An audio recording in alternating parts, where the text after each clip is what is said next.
नमस्कार, मैं प्रद्युमन जोशीला छात्रों और युवाओं के लिए हर समय एक संगठन जो सबसे आगे और मजबूती से खड़ा रहता है, वो एक बार फिर से मैदान में आ गया है और संगठन के मुख्य नेता दिग्विजय चौटाला ने छात्रों और युवाओं के लिए सबसे बड़ा ऐलान कर दिया है। जी हां, हरियाणा प्रदेश में या देश में जब जब भी छात्रों या युवाओं की कोई बात उठी तो हर संभव और हर मामले में सबसे आगे दिग्विजय चौटाला, जेजेपी और इनसो खड़ा दिखा। उसी कड़ी में जब नीट की परीक्षा पर इंसाफ मांग रहे छात्र दिल्ली में जंतर मंतर पर पिछले काफी लंबे समय से धरनारत हैं, सोनम वांगचुक जो बहुत लंबी भूख हड़ताल पर बैठे हुए और उसके बाद यहां के छात्रों ने ऐलान किया कि संसद मार्च किया जाए। और किस दिन? जिस दिन देश की संसद का पहला दिन सत्र का हो, यानी 20 मार्च के दिन। और उस दिन शांति प्रिय ढंग से अपनी बात रख रहे हजारों हजार छात्रों के ऊपर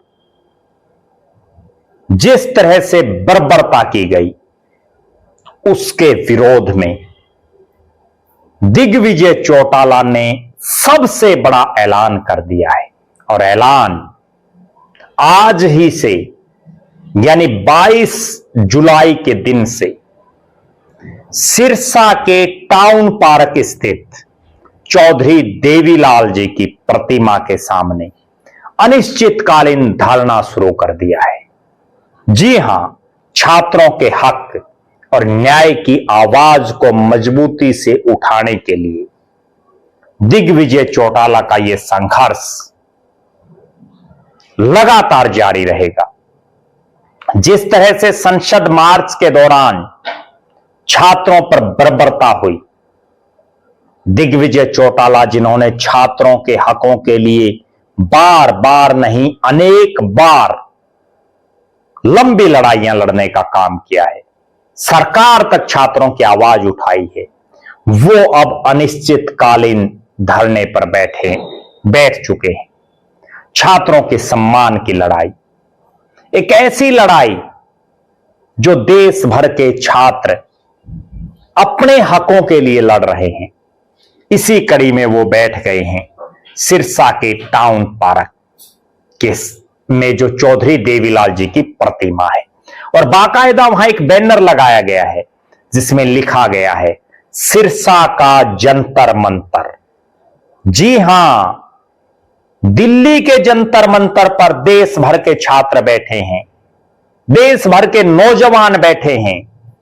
उनकी मांग थी कि नीट की जो परीक्षा हुई जिसमें पेपर लीक हुआ, इंसाफ दिलाया जाए। केंद्रीय जो शिक्षा मंत्री हैं धर्मेंद्र प्रधान, उनका इस्तीफा हो। लेकिन इस्तीफा, सीधी सी एक रटी रटाई बात पूरे देश में चल रही है कि बीजेपी वाले इस्तीफा नहीं देते।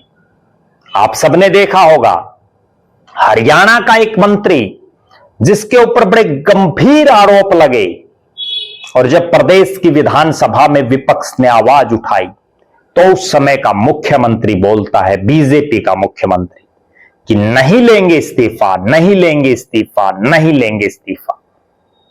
एक वो दौर था जब देश में नैतिकता आधारित राजनीति होती थी। एक रेल दुर्घटना और उस समय के रेल मंत्री ने तुरंत अपने पद से इस्तीफा दे दिया। आज क्या हालात है? सोचने की बात है, विचारने की बात है, समझने की बात है। और जिस तरह से अपने साथियों के साथ आम जनता के साथ दिग्विजय चौटाला बैठ गए हैं अनिश्चितकालीन धरने पर। सिरसा का जंतर मंतर बना दिया है इस धरना स्थल को। जब जब भी छात्रों के हक हकूक की कोई बात आई, इनसो सबसे आगे, जेजेपी सबसे आगे, और दिग्विजय चौटाला जो जेजेपी युवा विंग के प्रदेश अध्यक्ष हैं, वो सबसे आगे। इस पूरे मामले में 20 तारीख को जिस तरह से प्रशासन, पुलिस प्रशासन का जो रवैया रहा, जो देश की सरकार का रवैया है, उसके बाद देश भर में ये चिंगारी उठ गई है और सिरसा इस बात का गवाह है। आज दिग्विजय चौटाला के इस अनिश्चितकालीन जो धरना उन्होंने शुरू किया है, इसमें जिस तरह से भारी तादाद में आम जनमानस उमड़ा है, वो ये दर्शा रहा है कि छात्रों और युवाओं की जो आवाज दिग्विजय सिंह चौटाला उठा रहे हैं, उस पर समाज का हर वर्ग, हर समूह अपनी मुहर लगा रहा है। आप दर्शक जरूर कमेंट करें, दिग्विजय चौटाला के संघर्ष को लेकर के आपका क्या मानना है। दिग्विजय चौटाला, जेजेपी और इनसो जिस तरह से छात्रों की, युवाओं की आवाज उठा रहे हैं, उसको आप किस नजरिए से देखते हैं। छात्रों का इन मांगों को लेकर के जो प्रोटेस्ट जंतर मंतर पर रहा, उसमें दिग्विजय चौटाला शामिल हुए, दुष्यंत चौटाला शामिल हुए, और 20 तारीख को भी दिग्विजय चौटाला बड़ी भारी तादाद में अपने साथियों के साथ इस आंदोलन में शामिल हुए। अब उन्होंने सिरसा से ही आंदोलन शुरू कर दिया है। हमारी निगाहें इस देशव्यापी आंदोलन पर निरंतर हैं। हर अपडेट से हम आपको रूबरू करवाएंगे। बहुत बहुत धन्यवाद। आपका अपना प्रद्युमन जोशीला।